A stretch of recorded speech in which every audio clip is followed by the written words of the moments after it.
Assalamualaikum warahmatullahi wabarakatuh. Selamat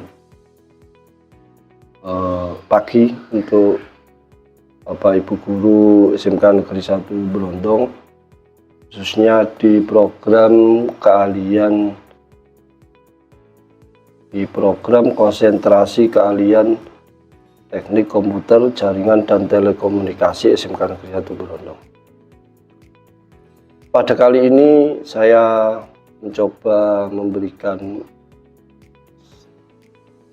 informasi atau sosialisasi perihal rapot di kegiatan PKL atau praktik kerja lapangan pada kurikulum Merdeka yang ada di materi pembelajaran produktif atau Bapak Ibu Guru Pembimbing PKL yang ada di jurusan TKJT SMK Negeri 1 Brondong. Pertama saya sampaikan bahwa pedoman kita adalah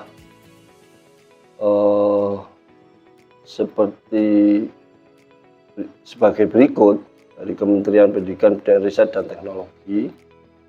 Di sini disampaikan bahwa praktek kerja lapangan yang selanjutnya disingkat PKL itu adalah pembelajaran bagi peserta didik,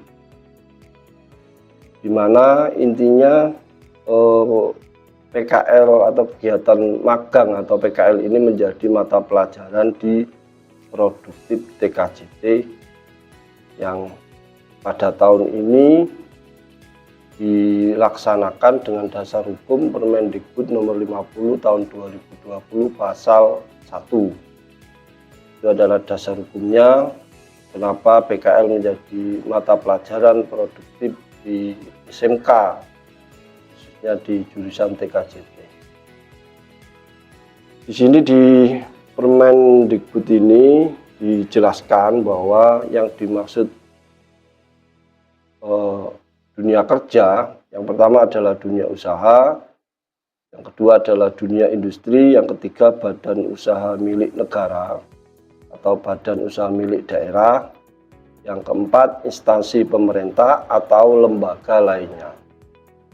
Ini yang dimaksud dengan dunia kerja sesuai Permendikbud nomor 50 tahun 2020 pasal 4. Tujuan PKL yang pertama menumbuh kembangkan karakter dan budaya kerja yang profesional pada peserta didik.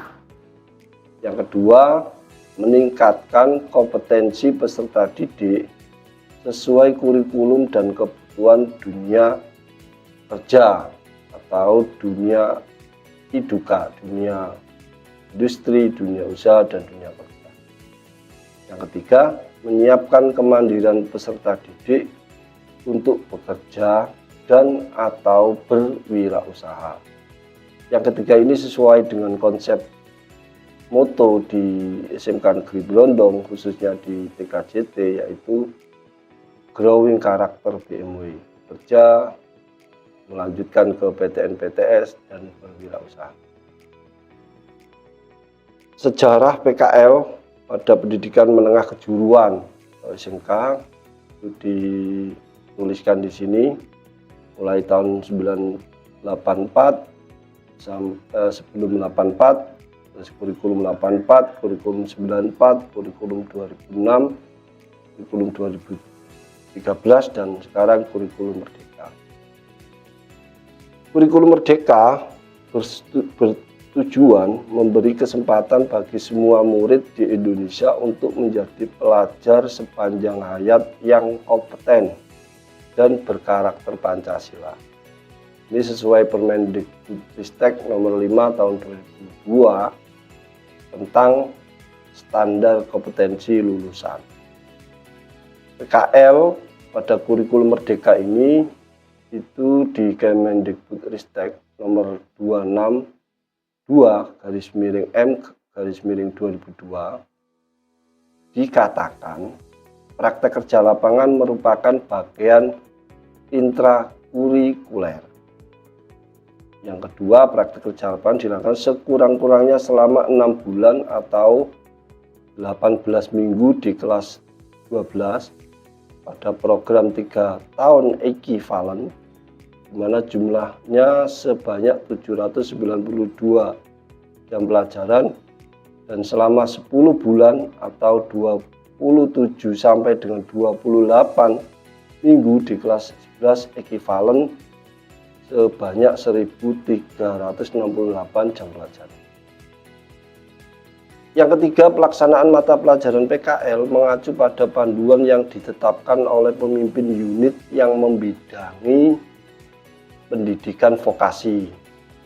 Yang keempat, perencanaan, pelaksanaan pembelajaran dan asesmen pada mata pelajaran praktik kerja lapangan di SMK atau MAK dilaksanakan secara kolaboratif oleh satuan pendidikan dan mitra dunia kerja.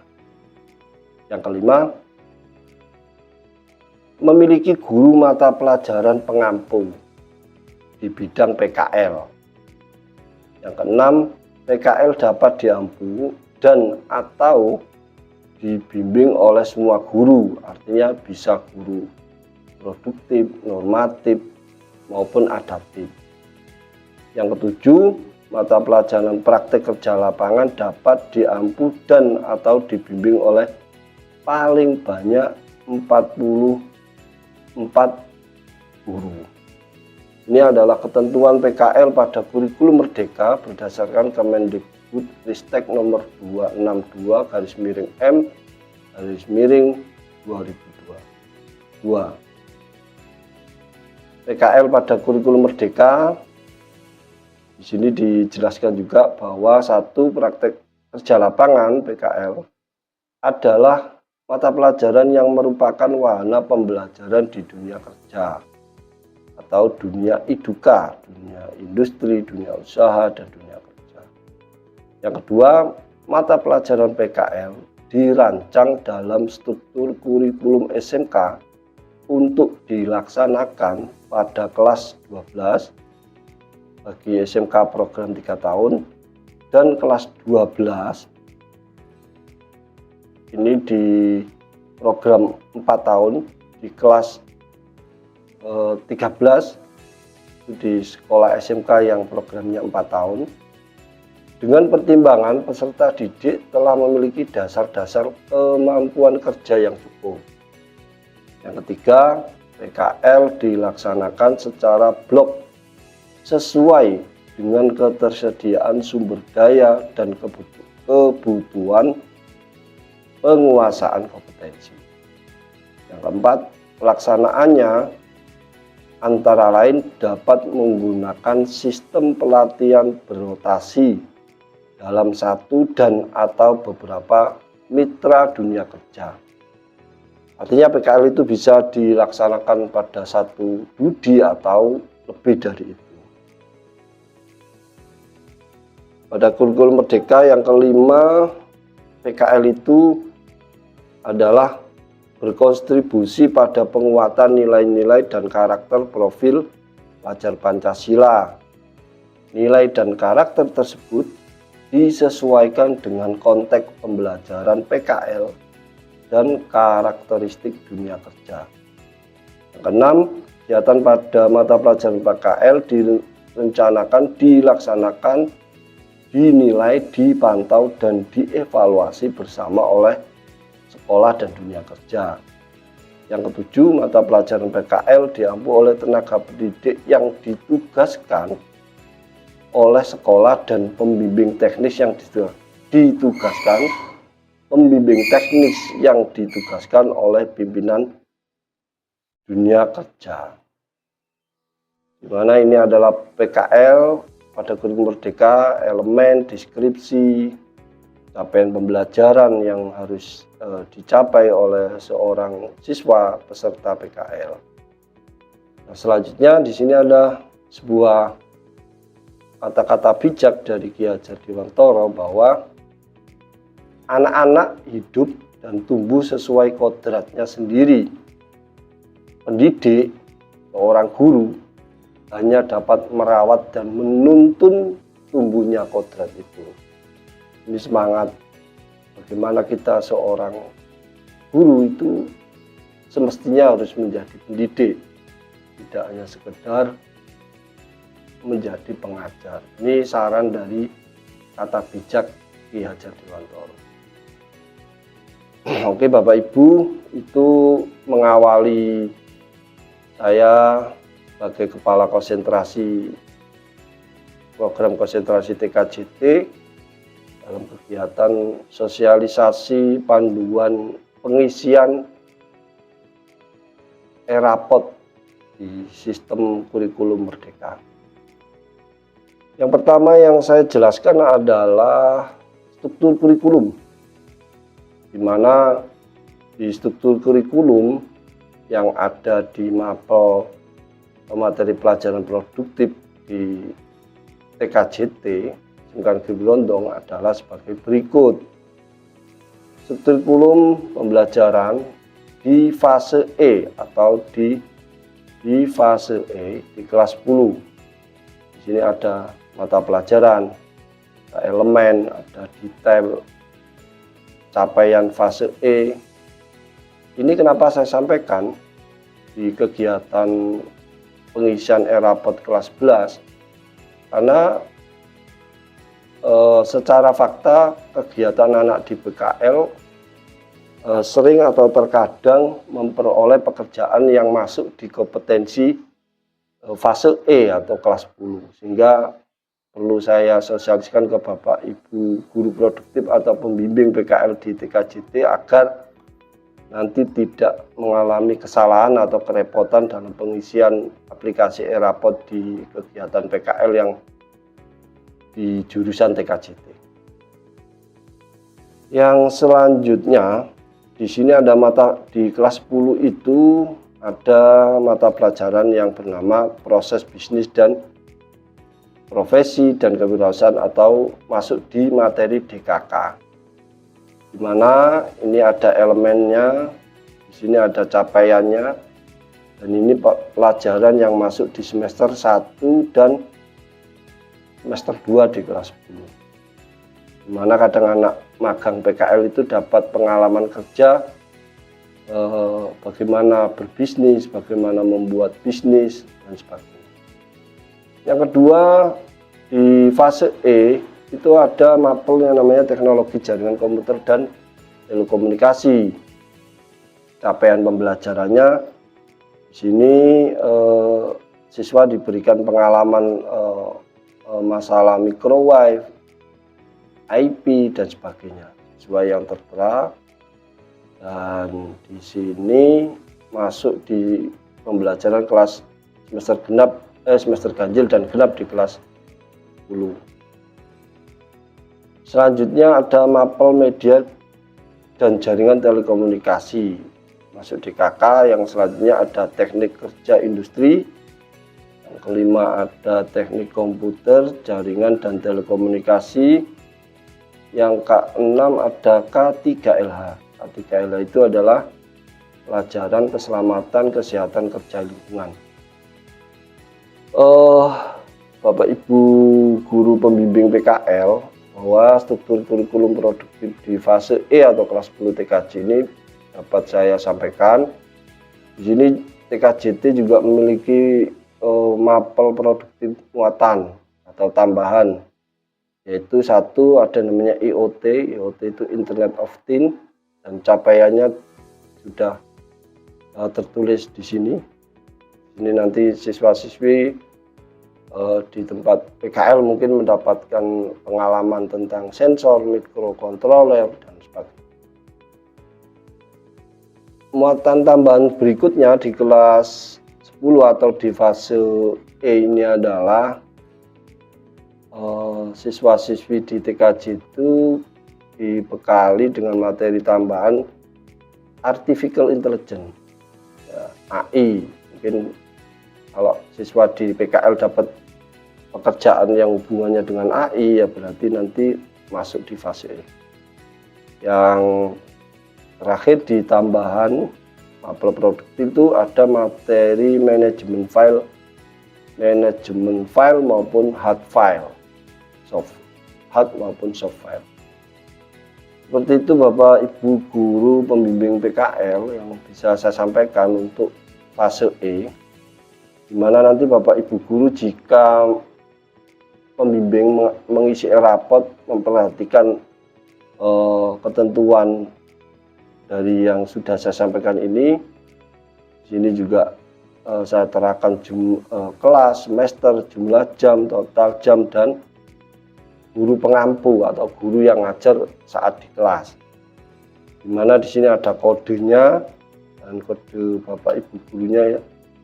Ki adalah Bapak Edi Julianto, yang Ki2 itu adalah Muhammad Fad Alfani, Ki2, Ki3 ada Pak Nailul, yang Ki4 ada Pak Abdul Basit, terus yang kelima ada Bu Elva Alfi, Ki6 ada Tulmen atau Bu Ziana Dini ya. Itu untuk penjelasan fase E. Fase F. Fase F itu adalah fase mapel produktif yang masuk di kelas 11 dan kelas 12. Mata pelajarannya yang pertama ada perencanaan dan pengalamatan jaringan. Yang kedua ada teknologi jaringan kabel dan nirkabel. Yang ketiga ada keamanan jaringan atau cyber security. Yang berikutnya ada pemasangan dan konfigurasi perangkat jaringan. Yang kelima ada administrasi sistem jaringan. Ini yang masuk di fase E, mapel pelajaran yang ada di TKJT. Mapel produktif tambahannya yang pertama ada pemrograman dasar. Yang kedua ada artificial intelligence tingkat menengah ya. Yang terakhir ada pemrograman web. Ini Bapak Ibu guru pembimbing dari PKL yang bisa saya sampaikan untuk struktur dari kurikulum produktif yang ada di TKJ SMK Negeri 1 Brondong. Itu. Dan berikutnya adalah di sesi kegiatan sosialisasi panduan PKL atau pengisian e-rapot ini saya sampaikan yang berikutnya adalah tentang panduan pengisian. Panduan pengisian saya mulai dari kelas 10 atau fase E. Menganalisa dari aplikasi yang ada di e-rapot dan akhirnya berbentuk output rapot PKL begitu. Di situ sudah saya serap, saya sesuaikan bahwa di situ nanti akan ada data nama peserta, NISN, kelas, program keahlian, konsentrasi keahlian, nama tempat PKL, tanggal mulai, tanggal selesai, sampai nanti di sana akan ada nama instruktur. Nama instruktur itu adalah yang membimbing di tempat Dudi. Dan yang terakhir ada nama pembimbing. Pembimbing itu nama guru yang membimbing siswa PKL di Dudi. Format yang kami terima sesuai panduan PKL di kurikulum Merdeka Materi Produktif. Di sini ada nomor NISN, nama peserta PKL. Ini nanti ditulis sesuai data dari peserta PKL. Di sini ada elemen. Elemennya di sini ada elemen internalisasi, penerapan soft skill, penerapan hard skill, peningkatan dan pengembangan hard skill dan penyiapan kemandirian berwirausaha. Itu elemen dari kegiatan PKL. Kembali lagi saya jelaskan kenapa saya atau Kakon di TKJT ini menjelaskan pengisian e-rapot PKL itu masuk di fase E juga atau kelas 10 ya. Terkadang pekerjaan siswa di tempat Dudi itu juga ada hubungannya dengan skill di kelas 10-nya. Pada format e-rapot di sana ada hard skill dan soft skill. Nah, di sana juga ada hard skill dan soft skill. Kalau hard skill, Bapak Ibu guru pembimbing itu bisa nanti diisi dengan nama mapel produktif yang sudah saya sampaikan di struktur kurikulum yang awal tadi. Soft skill, ya soft skill, di soft skill ini sebenarnya soft skill yang harus dimiliki anak PKL khususnya jurusan TKJT SMK Negeri Blondong itu apa sih? Semestinya soft skill atau keterampilan yang harus dimiliki peserta didik atau murid saat melakukan kegiatan PKL di IDUKA, dunia industri, dunia usaha, dan dunia kerja adalah satu, siswa itu memiliki soft skill berkomunikasi. Yang kedua, siswa memiliki soft skill mampu bekerja sama. Yang ketiga, soft skill mampu memiliki karakter kepemimpinan. Yang keempat, mampu melakukan manajemen waktu. Yang kelima, berpikir kritis. Yang keenam, problem solving. Yang ketujuh, adaptabilitas.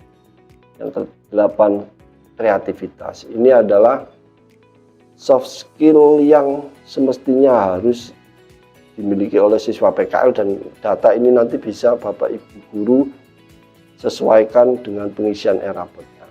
Jika Bapak Ibu guru pembimbing, guru produktif yang menjadi pembimbing PKL tidak kerepotan mencari redaksi bahan yang sesuai panduan PKL untuk mengisi aplikasi e-rapotnya. Pada kolom catatan di rapot PKL di sini juga sudah saya kasih contoh sehingga Bapak Ibu guru tinggal menyesuaikan pengisian di aplikasi e-rapotnya untuk panduan kompetensi yang ada di fase E atau kelas 10. Seperti itu Bapak Ibu guru pembimbing PKL, dan di sini sudah saya coba mengisi semua form hard skill maupun soft skill yang dibutuhkan anak PKL di program konsentrasi keahlian TKJT. Dan berikutnya saya jelaskan untuk yang fase F ya, atau yang kelas 11. Kompetensi anak kelas 11 untuk PKL di struktur kurikulum materi produktif itu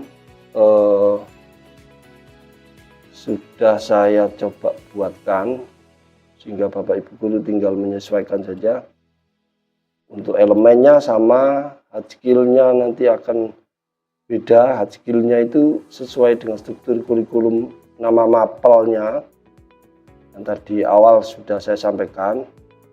Terus yang ketiga soft skill-nya itu anak kelas 11 atau fase E di kegiatan PKL itu sama. Artinya sama dengan di fase E, di mana anak PKL di TKJT itu memiliki soft skill berkomunikasi, bekerja sama, memiliki jiwa kepemimpinan, manajemen waktu, berpikir kritis, problem solving, adaptabilitas, dan kreativitas di kegiatan PKL atau praktek kerja lapangan. Dan Bapak Ibu guru pembimbing, harapan kami atau harapan saya sebagai Kakonlit tidak memiliki kesulitan dalam pengisian e-rapot dan pengisiannya sesuai dengan panduan PKL yang sudah ditentukan oleh pemerintah di awal sudah saya jelaskan. Dimana nanti Bapak Ibu guru pembimbing tinggal menyesuaikan, memilih bahan, terus tinggal melakukan pengisian sesuai pekerjaan yang diperoleh oleh siswa saat melakukan kegiatan PKL di dunia kerja atau di dunia IDUKA, dunia industri, dunia usaha, dan dunia kerja. Mungkin itu Bapak Ibu guru pembimbing PKL yang bisa saya sampaikan. Kurang lebihnya mohon maaf. Di kegiatan saya mensosialisasikan panduan pengisian aplikasi e-Rapot di kegiatan PKL yang ada di jurusan TKJT, Teknik Komputer Jaringan dan Telekomunikasi, SMK Negeri 1 Grondong. Saya kira cukup, saya akhiri. Wassalamualaikum warahmatullahi wabarakatuh.